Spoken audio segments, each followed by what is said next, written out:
আন্তর্জাতিক crisis group ICG প্রকাশিত নতুন প্রতিবেদনে বাংলাদেশের অন্তর্বর্তী সরকারের প্রথম ১০০ দিনের কার্যক্রম এবং ভবিষ্যৎ চ্যালেঞ্জ তুলে ধরা হয়েছে। প্রতিবেদনে বলা হয়েছে, সরকারের প্রতি মানুষের আকাশচুম্বী প্রত্যাশা পূরণ করা ব্যর্থ হলে দেশ একটি অস্থিতিশীল অবস্থায় ফিরে যেতে পারে, এমনকি সামরিক হস্তক্ষেপের সম্ভাবনাও উড়িয়ে দেওয়া যায় না। প্রধান উপদেষ্টা অধ্যাপক মোহাম্মদ ইউনূসের নেতৃত্বাধীন অন্তর্বর্তী সরকার জনগণের সমর্থন নিয়ে যাত্রা শুরু করলেও সময়ের সাথে সেই সমর্থন টিকে থাকবে কিনা তা নিয়ে সংশয় রয়েছে। গণঅভ্যুত্থানের মধ্য দিয়ে ক্ষমতায় আসা এই সরকারের জন্য জনস্বার্থে দ্রুত সংস্কারমূলক পদক্ষেপ নেওয়া জরুরি। আইসিজির প্রতিবেদনে বলা হয়েছে, অর্থনৈতিক স্থবিরতা, বিক্ষোভ এবং আইনশৃঙ্খলা পরিস্থিতি নিয়ন্ত্রণে সরকার এখনও কাঙ্ক্ষিত সাফল্য দেখাতে পারেনি। দ্রব্যমূল্যের ঊর্ধ্বগতির মতো সমস্যা সমাধানে ব্যর্থতা জনগণের হতাশা ও ক্ষোভ বাড়িয়ে তুলছে।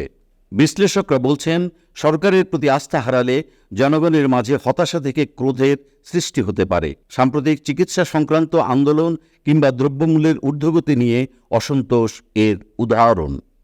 যদি এই অসন্তোষ আরও তীব্র হয় তবে তা সরকারের জন্য বড় সংকট তৈরি করতে পারে। রাজনৈতিক বিশ্লেষক অধ্যাপক জোবাইদা নাসরিন মনে করেন, সরকারের গ্রহণযোগ্যতা নষ্ট হলে আরও এক দফা গণ আন্দোলন কিংবা সেনাবাহিনীর হস্তক্ষেপের আশঙ্কা রয়েছে। জনগণের সাথে সরকারের সরাসরি সম্পৃক্ততার অভাব জনসম্পৃক্ততাহীনতার দিকে ইঙ্গিত করছে, যা ভবিষ্যতে রাজনৈতিক অস্থিতিশীলতা বাড়াতে পারে। বিশ্লেষকরা মনে করেন, অন্তর্বর্তী সরকারের উচিত দ্রুত জনকল্যাণমূলক কাজের দৃশ্যমান অগ্রগতি দেখানো, একই সাথে বিশ্বাসযোগ্য নির্বাচনের আয়োজন করে গণতান্ত্রিক প্রক্রিয়ায় ক্ষমতা হস্তান্তর নিশ্চিত করা গুরুত্বপূর্ণ। আইসিজির প্রতিবেদন অনুযায়ী এই মুহূর্তে অন্তর্বর্তী সরকারের সবচেয়ে বড় চ্যালেঞ্জ হল জনগণের আস্থা ধরে রাখা। অতীতে যেসব সংকট সরকারকে বেকায়দায় ফেলেছে সেগুলোর পুনরাবৃত্তি ঠেকানোর জন্য সমন্বিত পদক্ষেপ জরুরি।